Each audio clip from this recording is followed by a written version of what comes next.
And we're just going to start off with a couple of questions about whether or not shows happening in July, August, September, late fall are still going on as planned. You can always click our list of postponed events. It's on our homepage and it's COVID-19 related show cancellations. If you click on this link, you can see a list of canceled and postponed events by month right here. So if you have an event in August, say, you click down to August, you can see, okay, there's 3 events that have canceled already in August. And so that means the majority are still going on. If you'd like to see a list of events that are happening, you can go over here to our events calendar.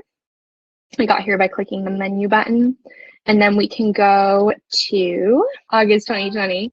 And you can sort of look through and see the number of events that are happening. Everything that's blue, those are event start dates. So that's a kind of good way you can cross-reference. You can also search and filter this by state or city or region based off of what you kind of want to look into. This is also useful if you're looking for postponed dates and you want to see what other events are happening around those dates. And we recommend doing that if you are postponing, just because there are a lot of late spring festivals or, early spring festivals that did postpone to fall dates. So if you are also looking to postpone to the fall, checking this right here is good, as well as checking our main list and seeing what events are postponed in the first place. Beyond that, we had some people ask, kind of what do we think about when you should postpone or cancel? We just in general recommend staying in contact and following the recommendations of your state and local governments. The situation, as we all know, is vast and ever-changing, and it is different based off of where you are. Your region, your county, your local government could feel differently than, say, the government we have here in Colorado and Denver. So we just recommend following their suggestions and recommendations. If they end up shutting down mass events, that'll kind of make the decision. But in other terms where you're kind of trying to make the decision based off their recommendations, that's what we would recommend. That being said, on our contract, we ask for at least 30 days notice of a cancellation. We recommend staying as close to that as possible. In this case, we're not necessarily enforcing it with the severity we typically would, but we still recommend it because it gives you and us time to figure out, what are your next steps? How do we manage this? What do you need to do? What do refunds look like? And it also gives artists time to cancel any plans they may have.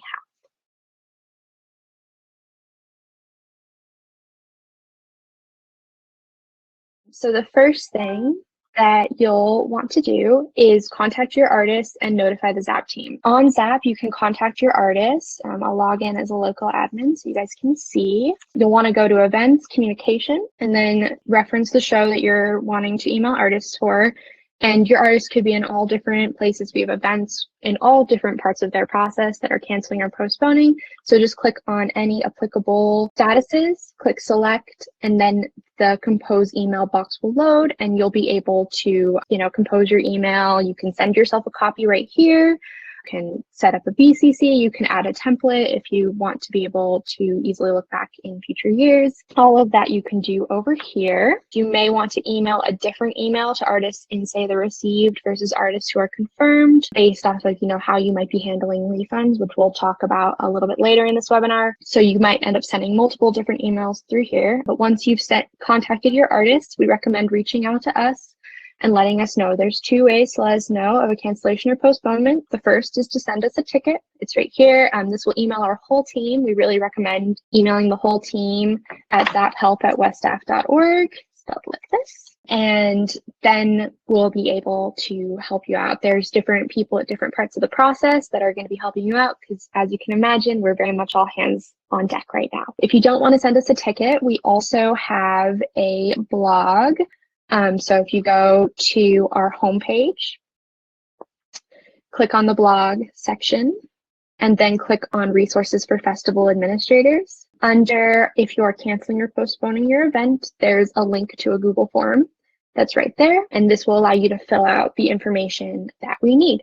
So the information that we need that is listed on this Google form and is also something we'd appreciate if you are sending us a ticket is the name of the event being canceled or postponed. This is particularly useful if you are an organization that hosts multiple events on our site. The new dates, if your event is postponed, we're not going to share that information publicly. We just keep it internally for us and to kind of know what your next steps are going to look like in terms of reopening applications and editing your event prospectus, things like that.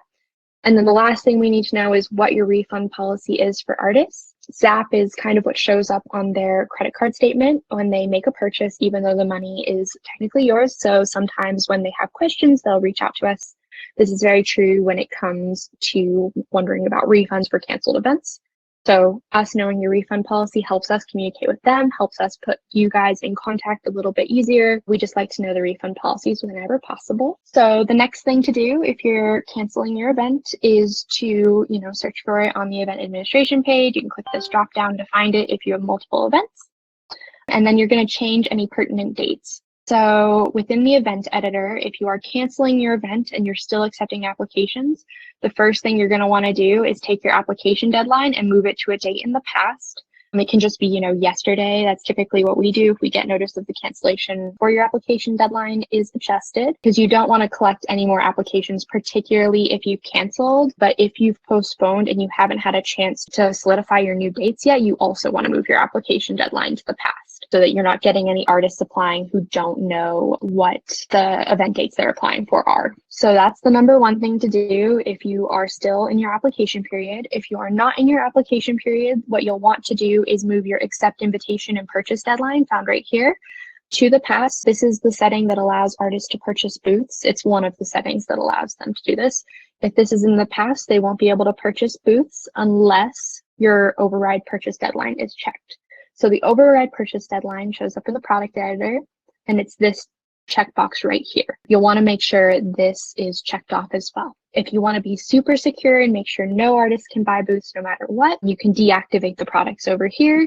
Click Save Products when you're done to save your settings. That'll just make sure that you're not getting any more payments that maybe then you'll have to refund. If your event dates are postponed, and when we talk about postponements on ZAPP, we mean they're postponed within 2020, at least for right now. If we're talking maybe fall postponements, that if we get there, that might be a different thing. But when we're looking at summer and spring postponements, we anticipate that all those dates should be in 2020 still. If your dates are in 2021, we're going to consider that a cancellation. But you'll want to change your event start and event end dates. So long as you are postponing your event and you know what your dates are, you'll want to change them to the accurate dates so that any artist who gets your email can then go back in and double check and say like, okay, I see what these dates are now, and I can reference them on ZAPP as well as reference them in this email. As a side note to this, if you don't know your new dates quite yet and your event dates pass, what will happen is you'll get a little red error message up here at the top that says your event dates have passed and you need to contact our team to renew your event.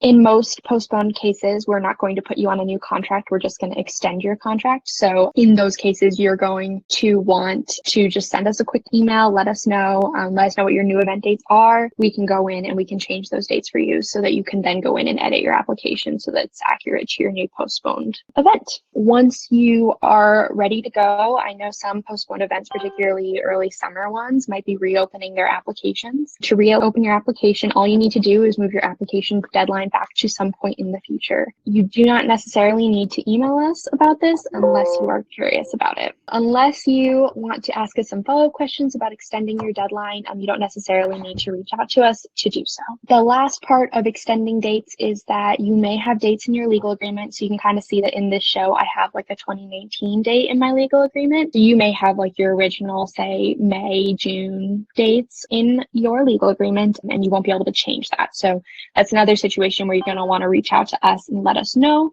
so that we can then edit those for you. We'll just go ahead and switch those dates with whatever information you need. So the third thing you'll want to do is within your event prospectus, you're going to want to add a couple of new things. So you want to think about your event prospectus as similar to your website.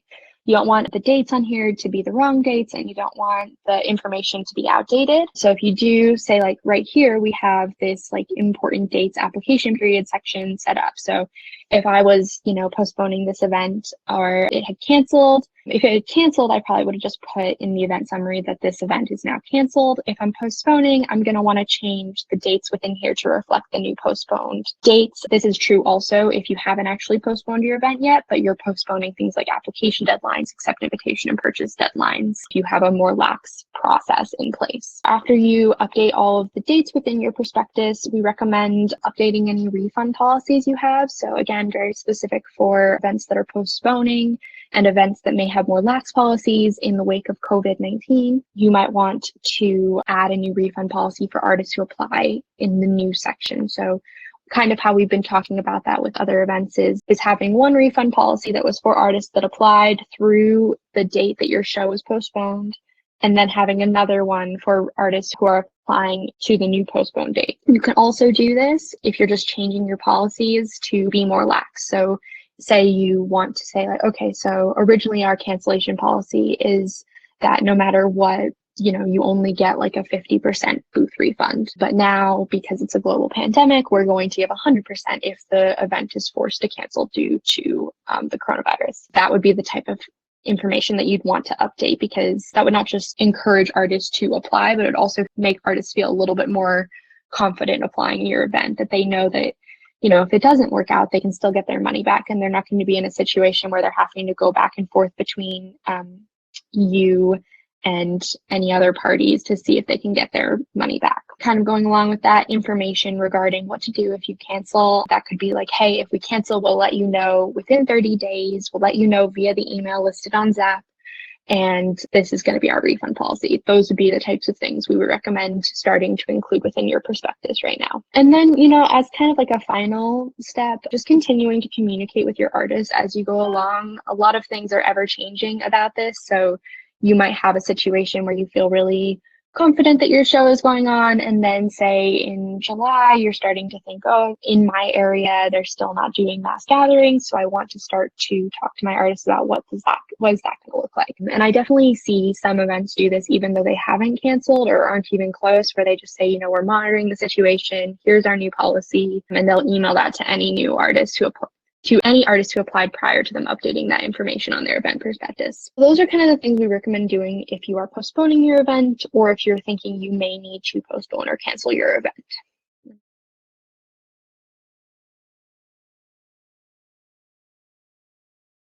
Is it my understanding we will not need a new contract for 2021 for new dates? If your new dates are in 2021, you will need a new contract. It depends on what your specific contract dates are. If you're concerned about that, send us an email. Particularly if you're a multiple show client, your contract may be in a different timeline than a standard annual event would be. I would recommend reaching out to us so we can look a little bit more into your specific situation. In the majority of cases, in 2021, you'll need a new contract. All right. If we have to postpone into 2021, you said this will consider it a cancellation. Does this mean we have to pay another year's new contract? It's really going to depend on your situation and what that is going to look like. In the majority of cases, when shows, we're looking at shows when they say they're postponed to 2021, those shows have May dates and they're postponing to their May 2021 dates. That would require a new contract. There may be some options available to you through there based off of where you are in your application cycle in 2020. Kind of regret that I can't give you any specific information when it comes to how we're going to handle contracts who canceled in all sorts of different ways and different arrangements at different points in their application cycle. It's really going to be case by case, and we're still working it out ourselves now that we're seeing more and more events be affected. When it was just March events, it was a very different story than where we are now. Will there be a ZAPP email blast that announces the reopening of applications? Yes. So we are going to send our first email blast. It'll look like the weekly Wednesday one, and it will include all events that have postponed dates of any sort. So that could include an application deadline or your entire event. The postponed events are going to be first. The extended deadlines are going to be second. The first one is going to go out tomorrow. I'd imagine we're going to resend the link or add the link for the form into our resources for festival administrators document. So I would keep an eye out on that if you're not going to be on the one for tomorrow, because my guess is that as this goes on, we'll continue to send e-blasts that are specifically for reopened applications, extended dates, that sort of thing.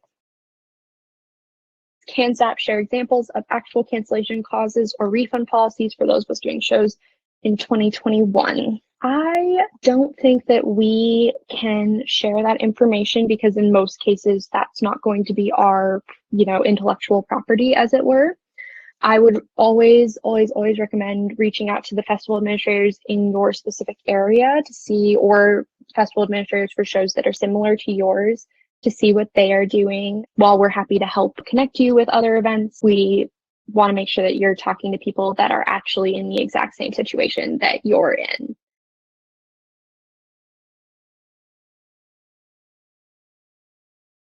As a general rule of thumb, we recommend refunding any fees in which the buyer did not receive what they paid for. So if you collected a jury fee and juried, those fees wouldn't necessarily be something we advise you offer a refund for, though it's of course nice if you can. However, in the majority of cases, booth products artists purchased will not be received, so we recommend refunding them in full. And if you can't refund them in full, we recommend explaining why or how you came up with the percentage you will refund. That sort of communication goes a long way. I know there are events that are not able to refund their artists fully, and making sure that they understand why you're in that position can go a long way in continuing that goodwill that you have with your artists. If you're postponing your event, we similarly recommend offering the option of a full refund because they would have purchased a booth for dates that is no longer applicable for. If you would like ZAPP to help process your refunds, we need to have the following criteria met, and we have a little blurb on this section under resources for administrators as well. And the following criteria will be: your event is canceled. We're only able to refund artists for which the event is actually canceled. There's a whole other, bit that comes into play if you're postponing, where a portion of your artists will need a refund and a portion will roll it over. So we have to prioritize events with full cancellations and events that are refunding the full fee for artists who purchased that fee. We simply cannot process a refund for which a portion of it needs to be taken out for administrative fee, or they had multiple options for their refund. It's just not something we have the capacity for right now. So those are the two things of criteria that need to be met. Depending on the number of refunds that we may be processing, we may also assess a processing fee for the cost of the mass refund. The majority of these cases are going to fall at $100 for the whole process and below, and we always provide you with a breakdown of who is being refunded and the amount being refunded. So the amount we'd be refunding and the amount owed. In most cases, that means that the event will then send us a check or a wire transfer, something like that, for the cost of the refunds before we can process them. And if you're in this situation, definitely, fill out our form here or send us a ticket, and we'll get back to you with very specific information that is customized to your event. Any other questions you have along with that process can be included there, and we can get you some specific numbers, a specific breakdown, that sort of thing. One of the things that'll happen if you do refund through ZAPP is that the amount refunded will go back to the artist's card, their original account, whatever their original method of payment was. It'll go back to them. We can't process refunds for check payments. Those check payments will need to be refunded via check on your end because the check went directly to you in the first place. So we don't have a record of that check because we never received it on our end. Refunds processed in ZAPP will show up in ZAPP as well. So right here you can see that I initiated a refund in ZAPP for myself, and you can see, hey, it was 1 times $30. And then it's 1 times minus $30. The funds, when they're refunded, will return to the original account they paid with within 5 business days. If you do refund through us, we'll give you a full, timeline breakdown. Typically, we process refunds, and at the longest, it'll take us 2 weeks to process all refunds, and we'll let you know both what the timeline is and when we've actually finished processing them, so you can double check. And of course, you're always welcome to process refunds internally. We just ask that you relay your refund policy to us so we can make a note of it just in case we get any artist questions. That way we really know that, hey, we're just sending them over to you. Once you refund your artist and update your event information page, then we can start thinking about the following year.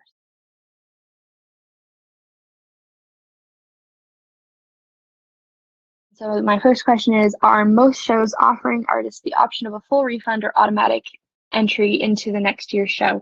I would say that there is a large percentage of shows that are offering an option between refunds and a rollover into 2021, and then they're trying to incentivize it with a free jury fee as well because those artists won't be juried. In a lot of cases in which all that the show has collected so far is jury fees, they're also offering the option to roll over that jury fee into 2021.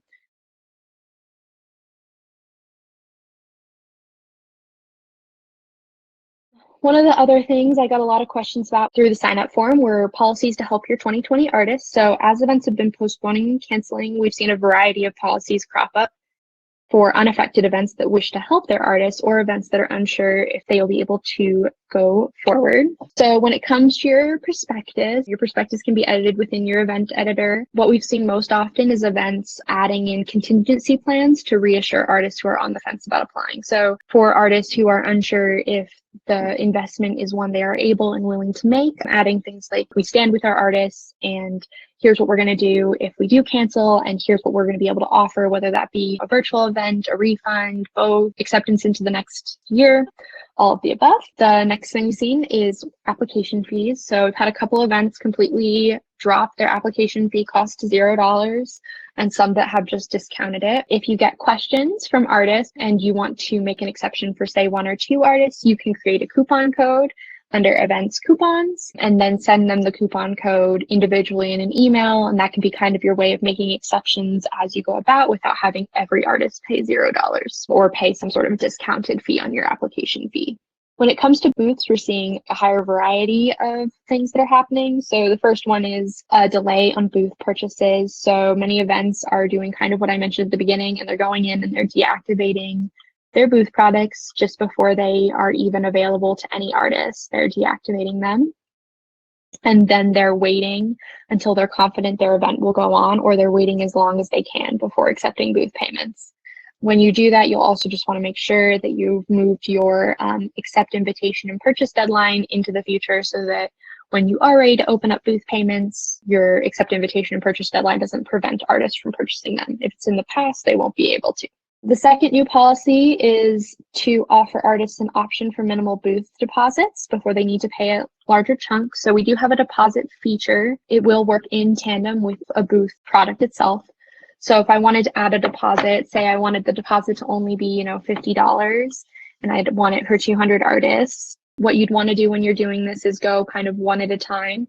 So you'd want to add that, make it a deposit product, click add. What happens with this product is that if I as an artist go in and purchase the deposit product, I will not move to confirmed. Artists who purchase booth products move to confirmed. Artists who purchase deposit products stay in whatever their status is, whether that's exempt from jury, invited, or accepted. So you could set a first deadline for an artist to purchase a booth deposit. They can purchase the deposit. Once they have done so, on your management page, you'll see that they purchased the product in the payment section, and they'll also get an automatic tag that says deposit. Then once everybody's purchased their deposit and it's time for the final installment, you can create whatever the rest of your booth product would be. So in this case, if it was a $200 booth, the next product would be $150, and this would be the booth product. And you'd want to deactivate the deposit if you wanted to. You could leave it activated if you'd like, and then do your accepted payments, and then call it a booth product, click add, and then instruct artists that it's time to go in and pay the remainder of their booth product. And then you can move your accept invitation and purchase deadline to the deadline for your final booth product. If anybody's curious and wants like a written explanation for the deposit product, just send us a quick ticket or send us a quick email and we can get you kind of a written out version of this process so that you can reference it if you get to that point within your event or if you are at that point. But yeah, that's kind of how the booth product and deposit work, because once they purchase the booth, they'll move to confirmed and you'll know they fully have purchased their product. This is really helpful for events that need some payment for their booth, but can delay a large portion of it until super close to their event. So that's definitely an avenue you can look at. Really, the most important thing when it comes to helping your 2020 artists is to just stay in communication with them as much as possible. And if you have the ability to lessen the financial burden the virus is putting on them, definitely do so. We know not all events have the ability to do so, but delaying payments and extending deadlines are just a couple of ways that you can provide some relief and lessen the risks should you need to cancel. And it lessens the risks on your artists and also lessens the risks on you, so you don't necessarily have to be on the hook for all of those booth refunds. The reason we stress booth refunds so much is because they're for a higher cost, and so therefore artists are more likely to initiate some sort of chargeback or dispute if they don't get them back and they never received the product because the festival didn't happen. We of course work with every event and just sort of work with you on that if that does happen to you. But it's just why we stress, if the artist didn't receive the product, if you can refund them it in any portion, if not the entire portion, that's the way to go.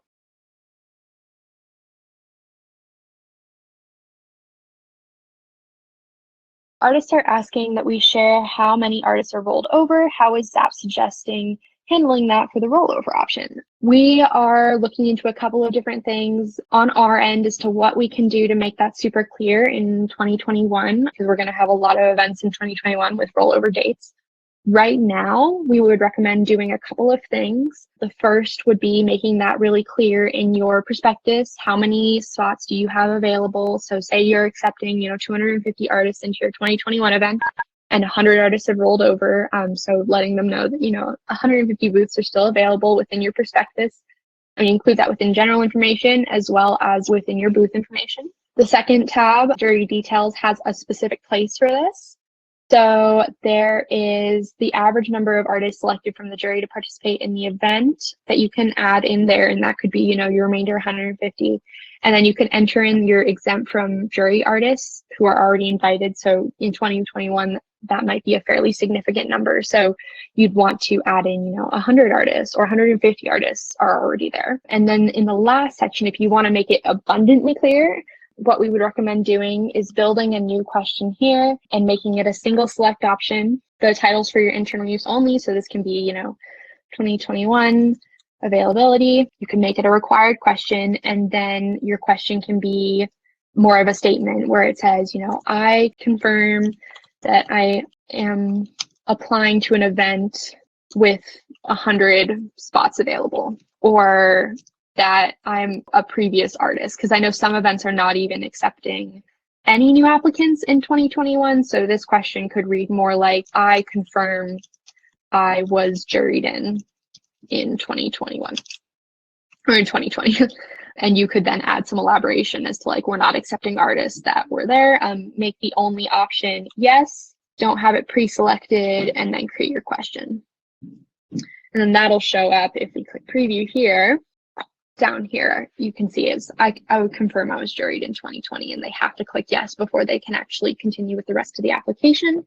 If you want to be even more sure, if you're in that position where you're really not accepting any non-2020 artists, then you'll probably also want to put it in the description of your jury fee that basically says do not purchase if you're not a 2020 artist. If ZAPP does refund, will the credit card fee be deducted? No is the answer to that question. The credit card fee is a part of all credit card transactions. So when we're refunding to artists, we are refunding the entire fee to artists. But yeah, if you want to deduct the fee yourself from the refund, then you can refund artists internally by check and just kind of explain that to them that you can't afford to refund with the whole fee attached.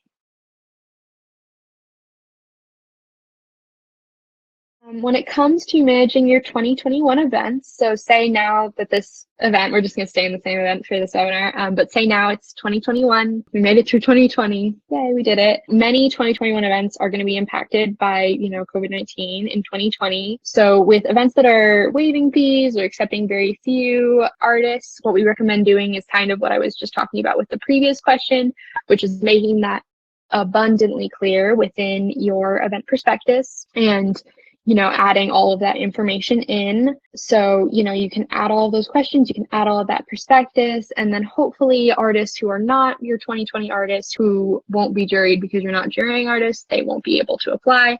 If you are jurying artists, then they'll know what does that actually look like. And one of the things we're considering a couple of other, maybe options, maybe new questions that you guys can answer in your 2021 events that'll be like, I'm jurying 100% of my artists, or, a large portion is coming in from 2020. And so we're looking at a couple of ways to streamline that for you guys right now, but all of that is still pending. So I would just keep an eye out for that. So one of the reasons that you might want to ask a bunch of custom questions in 2021 is because you can download all of your answers to your custom questions. So if you have artists who applied in 2020 and you want to just kind of verify everything, you can create a bunch of these single select questions and add in questions such as, were you invited in 2020? Did you purchase a booth in 2020? Because that'll allow you to pull all of that information. If you have all of those questions and you asked all of them and you get that information, you can scroll down to the bottom here and you can click download answers and you can pull a list of responses. So you can find out, which artist said that yes, they purchased a booth in 2021 and they're rolling that over. Then you can download the answers, pull it, and then cross-reference it with your 2020 event. So I can just pull one of these other ones. So say I pull this archived event and say this archived event was the 2020 event and the other event was our 2021 event. I could then pull the answers from the 2020 event and cross-reference it with the answers from the 2021 event or the 2020 event. But the whole goal is to be able to cross-reference your 2021 event with your 2020 event. So asking a bunch of custom questions can help you do that so that then you can keep monitoring, how many people are going to need to purchase booths for my 2021 event and how many people are going to need to have coupons and things like that. So when it comes to coupon codes are created in events coupons. And you'll want to make sure you're on your current event. So this is assuming this is for your 2021 event. This would be the coupon that you're sending to your 2020 artists. And coming in here, and then I want to create the coupon code, which is 2020 artist. That's just the internal name. Say the discount is 100%. Maximum uses would be however many artists said they were rolling over their fees into 2021. If you're an event that is going to give your fees to all of the artists, no matter what. So basically you're offering, a free jury fee to any artist who was affected by your 2020 cancellation, even if they didn't necessarily specifically say that they wanted to roll over. You'll want to make this the maximum uses to be all of the artists who are affected in 2020. If you are doing more of a structured rollover, you'll want to make this specific to the number who said they can come to your 2021 event and said that they want to. And so then you want to make your code. So we can do 2020 artist. You'll want to set your start and end dates. This will be basically when your coupon is active. If, for example, you want to set a deadline for your artist to apply, it's completely up to you. But say you wanted a deadline for your initial group of artists to apply, you could do that by setting an end date that is before your application date. You want to make sure the status is set to active, and then you want to check any products it applies to. So if your 2020 artists are going to get both an application fee, / a jury fee, and a booth fee for free, then you can click the discount for any applicable products. If you're managing booth fees outside of ZAPP, you don't necessarily need to worry about the booth fees here, and they don't necessarily need to purchase them. We can talk a little bit more about products as we go along. And click add.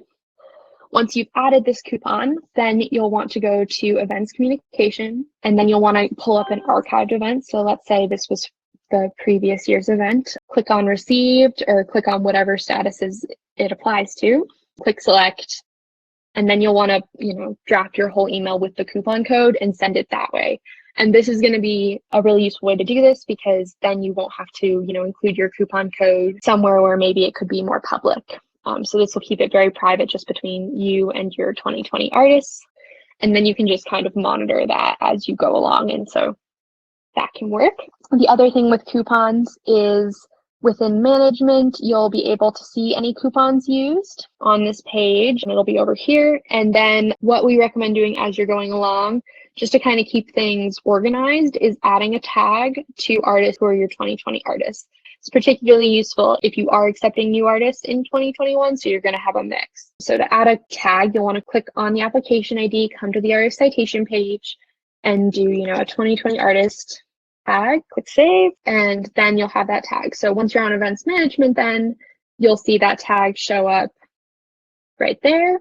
And you'll also be able to search for tagged artists and show tagged artists only, so that you can kind of keep that information separate. When you get an artist who is a 2020 artist who applied with that 2020 coupon code, you can move them right to exempt from jury, and then they'll be able to purchase any booth products. If you still want them to quote unquote purchase products in 2021 and just do it with like a coupon code, you can move them to exempt from jury to have them do that. Of course, for them to purchase products, the products need to be active within your product editor. So one option, I kind of mentioned this earlier, but one option is to change the sold of quantity. So you're only selling booth products to artists who weren't 2020 artists. Your other option is to sell the same quantity of products and use it as kind of like a confirmation and have artists check out with the coupon code. So you could have, say you have 250 booths. You could change this to 250 if you want all your artists to check out and you just want your 2020 artists to use a coupon code to check out. Say you're only accepting 100 new 2021 artists and you don't want your 2020 artists to check out booth products, then you can just change the sold quantity to 100 communicate to your 2020 artists that their spot is held and they don't need to purchase any products through ZAPP. And if you're doing that, what I would recommend is rather than moving your artist to exempt from jury, I'd just go ahead and move them directly to confirmed. So that way you know they're there. So there's a little bit of variability in how you can handle that, but that's kind of in a general sense how to kind of use the tagging system and the coupon system to work with a mixed group of artists where you have some who are 2020 and some that are 2021, some that will be juried and some that will not be juried.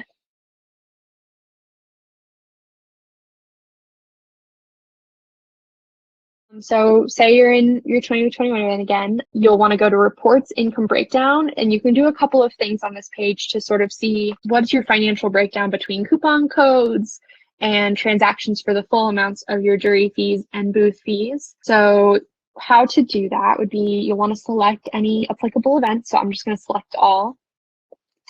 And you'll want to change your dates. So whatever your period of time is for accepting applications or accepting booth payments, you'll want to make sure the dates cover the period that you're trying to look at. If I, as an admin, want to only see the payments, real payments that came through, real revenue that came through ZAPP in 2021, I'll want to check hide all discounts and hide all $0 transactions and click run report.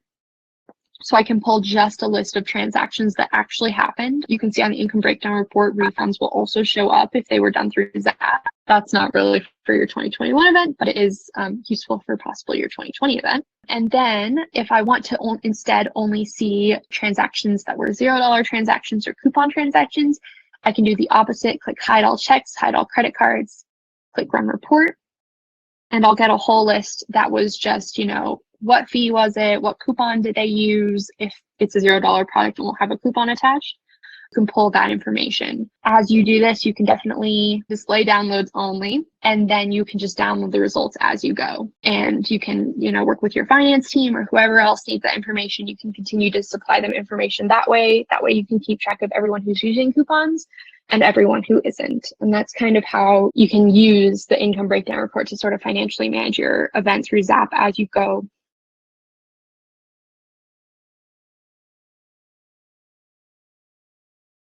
So if we cancel our event and offer to roll booth fees into 2021, will ZAPP no longer be able to do the refunds? So ZAPP will not be able to do the refunds if there's an option between rolling over the fees and not rolling over the fees. We just don't have the capacity right now, because artists will, as you go, be choosing one or the other. It's just a process that's a little bit too complicated for us to manage in our current situation. In a more typical situation, a non-pandemic situation, that might be something we are able to help you with. It's just not something we can do with our current capacity right now.